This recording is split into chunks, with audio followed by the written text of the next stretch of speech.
नमस्ते। हम लोग ने एक्सरे और रेडियोलॉजी का जो अभी कोर्स किया था, तो उसमें हम लोग ने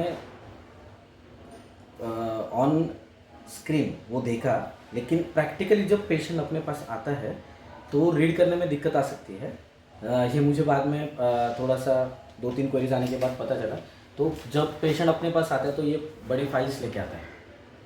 So this is the very practical video. So kindly pay attention fully. So ये निकालते वक्त हम लोग को एक एक एक्सरे निकालना है, या उसका जो भी है फिल्म, एक्सरे नहीं, फिल्म निकालनी है। और वो फिल्म यहाँ पे देखनी है।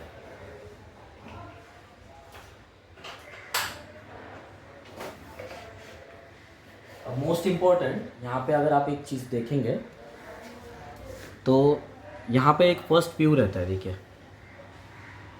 ये आपको मार्किंग्स दिख रही है यहाँ पे। ये लाइंस जो है वो 1 2 3 4 5 6, तो ये जो लाइंस है that is the respective image. Like 1 2 3 4 5 6 7 8 9 10 11 4, ये पूरा ऐसे आगे आगे लाइंस दिखेगा आपको। और फिर और एक रहता है यहाँ पे, कुछ कुछ डायग्नोस्टिक सेंटर में ये देते हैं कि ये पीए व्यू जैसा दिया है यहाँ पे उन्होंने, कि डिस्क देखिए, आप डिस्क देख सकते हैं। यहाँ पे हाइड्रेटेड है, यहाँ पे हाइड्रेशन कम है, और ये आगे आगे दिख रही है। यहाँ पे स्पाइनल कॉर्ड दिख रहा है एंड में। तो this is how they will look. तो ये एक्सियल व्यू है, टॉप व्यू, जहाँ पे आपको टॉप में, टॉप एंगल से स्पाइन को देखना है। तो ये जो फिर से मैं बता रहा हूँ, ये जो लाइंस है ना यहाँ पे ऊपर से नीचे तक, तो ये रिस्पेक्टिव जो बॉक्स है, बॉक्स में जो इमेज है वो उसका लाइन है। अभी देखिए L2 L3 इसके ऊपर लिखा हुआ भी है, L2 L3 इधर। और कुछ कुछ लोग लिखते हैं, कुछ कुछ लोग नहीं लिखते। और ये आपके नर्व रूट है यहाँ पे। L2 L3 में ज़्यादा प्रॉब्लम नहीं है, डिस्क थोड़ा सा आगे आया है यहाँ से, तो ये आकार इसका बराबर नहीं है। इसको बोलते हैं thecal sac. Wait a moment. हाँ, इसको यहाँ से, ये यहाँ से स्पाइनल कॉर्ड पास होगा। ये आपका लंबर का डिस्क है, ठीक है। और ये है लिगामेंटम फ्लेवम, ये आपका है अपना स्पाइनस प्रोसेस, और ये पार्स आर्टिकुलरिस स्ट्रक्चर है। और यहाँ से ये कॉर्ड है, सॉरी कॉर्ड बोल रहा हूँ, ये नर्व रूट है जो बाहर जा रहे हैं। देखिए यहाँ से, अभी यहाँ पे इम्पिंजमेंट हो रहा है ना, यहाँ पे 2 mm से कम है जगह यहाँ पे। मतलब this should be broad like this. यहाँ पे ब्रॉडनेस कैसा है, ये लिगामेंटम फ्लेवम है और ये डिस्क का स्पेस है। तो इसमें दोनों में कैसा है डिफरेंस, या स्पेस है, वैसा स्पेस नीचे नहीं लग रहा है आपको। यहाँ पे हो, बाद में यहाँ पे हो, यहाँ पे थोड़ा बेटर है। लेकिन जैसे जैसे आप नीचे जाएंगे तो आपको ये कम कम दिखे। जहाँ देखिए यहाँ पे L4 L5 में कितना कम है,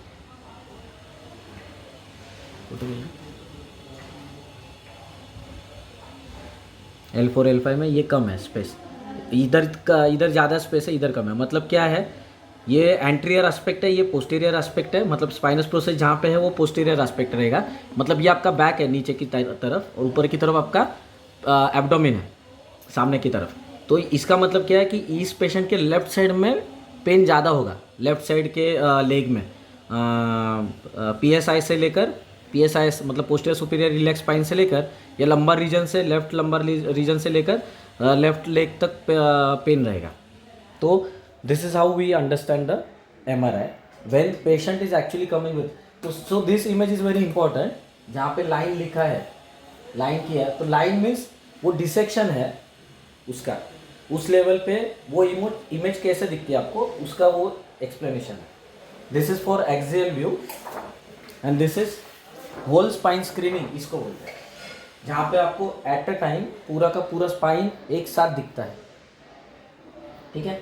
तो ये अभी ये भी कैसा है ना, यहाँ से सजाइटल प्लेन है, फिर आगे जाएगा, फिर सेंटर में आएगा, फिर यहाँ से ऐसे ऐसे करते जाता है। तो ये सेक्शंस रहते हैं उसके इस तरफ। तो यहाँ पे हम लोग को क्लियरली आइडिया मिल जाता है कि एग्जैक्टली कंप्रेशन कहाँ कहाँ पे है, यहाँ पे ठीक है, लेकिन डीजनरेटिव चेंजेस सर्वाइकल में भी काफ़ी ज़्यादा है। यहाँ पे ऑस्टियोपेडिक चेंजेस है, ये देखिए वेस्ट शेप में जो बात कर रहा था, वेस्ट शेप काफ़ी है, और यहाँ पे डिस्क डिहाइड्रेशन हुआ है, डिस्क का डेसिकेशन हुआ है, देखो ब्लैक कलर के डिस्क है, और यहाँ पे थोड़ा थोड़ा हर्निएशन है, यहाँ पे प्रोट्रूजन है इस लेवल पे, यहाँ पे प्रोट्रूजन है इस लेवल पे, और यहाँ पे ब्लैक, ये चारों में ब्लैक है। अल्फा S1 में डिस्क में डिहाइड्रेशन नहीं है, लेकिन मतलब थोड़ा सा हर्निएशन है उसमें। So this is how we correlate with each section. तो ये सेक्शन है, this is called as whole spine, whole MRI spine screening. Okay, तो इसमें पेशेंट के पैसे भी बच जाते हैं और अपने को एनालिसिस भी अच्छे तरीके से करने को मिलता है। नेक्स्ट इज अभी हम लोग जब MRI लिखते हैं तो हम लोग लिखते क्या है कि MRI of lumbar spine with whole spine screening. तो ये लंबर के ऊपर वो ज़्यादा फोकस करेंगे। देखिए लंबर के इमेजेस 16 इमेजेस हम लोग 1 2 3 4 5 10 इमेजेस हम लोग को मिला है। सो वी कैन एनालाइज, जहाँ पे अपने को डाउट है, जहाँ पे पेन ज़्यादा है पेशेंट को, तो वहाँ पे हम लोग इजीली वो डायग्नोज कर सकते हैं थ्रू द, और या कंफर्मेशन कर सकते हैं with this more precise lumbar exposure वाले इमेजेस से। Okay, so this is also important which x ray और which MRI you are advising. If patient perspective of view, अगर होल स्पाइन का MRI आपने दिया तो it cost around 19 to 21,000 in Mumbai. So it is very costly though it is in Mumbai, but still you can cut down the price by advising the main area you want to focus with the whole spine screening. Like अगर cervical का patient आता है तो you have to prescribe like advice like MRI of C spine और cervical spine with whole spine screening. जैसा lumbar में pen है या हिप में पेन है तो MRI of hip joint with whole spine screening, ऐसे। तो स्पाइन स्क्रीनिंग हम लोग ने प्रीवियसली देखा, अभी ये लंबर का एक MRI है sir.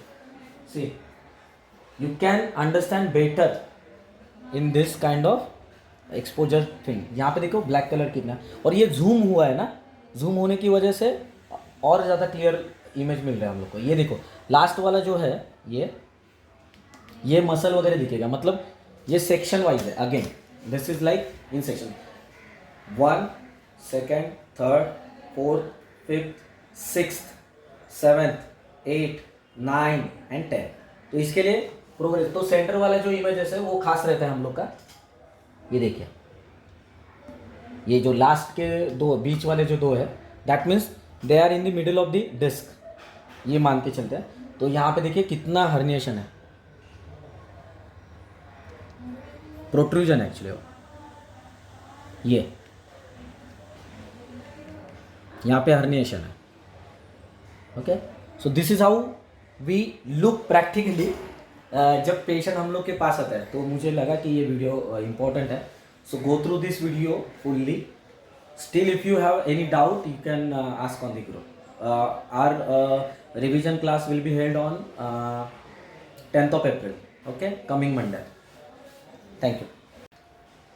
In last lecture, day 2nd, I asked you to remind me about scanogram also. So this is also one of the basic thing you have to learn, and you have to prescribe when it is needed in the case of scoliosis. So this is called as scanogram. I asked you to remind me about this, but you also missed and I also missed, but luckily I have the X-ray of that patient in my clinic. So you can see, if you don't have the whole X-ray, which is called as scanogram, and if you have the X-ray in the part like cervical का अलग है, thoracic का अलग है और lumbar का अलग है, so it is very difficult to interpret. Okay, so this is the ideal one, and in Mumbai also there are only 2 centers, so it is very difficult to get the scanogram done in maybe your side, I don't know, but this is how you can interpret if it is in one piece. Okay, one piece of paper. So now you can analyze this, how the curvature is going and what is the correlation. So what I told you in the x-ray session, this is looking more broad and this is looking thin. What does that mean? It is rotated like this. Okay, let me show on your the model.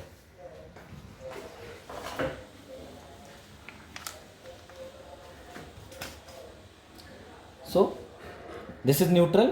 अभी ये case में क्या हुआ है? It is turning like this. So this is looking thin. Sorry, it is turning like this. So this is looking thin and this is looking broad.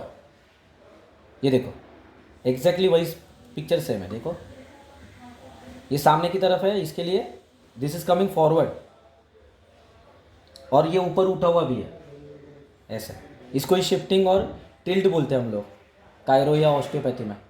Okay, so this is how we can evaluate just by scanogram. Okay, so just want to know about this kind of x ray does exist. Okay, but बहुत कम लोग इसको use करते हैं क्योंकि scoliosis का patient हर एक मतलब डॉक्टर के पास नहीं आता है. So I thought कि this video should be made for you people, so it's better to understand lively with original X-rays rather than film X-ray. Dr. Priyanka Upkar ma'am had asked me in Pune that this should be done like this. Okay, thank you.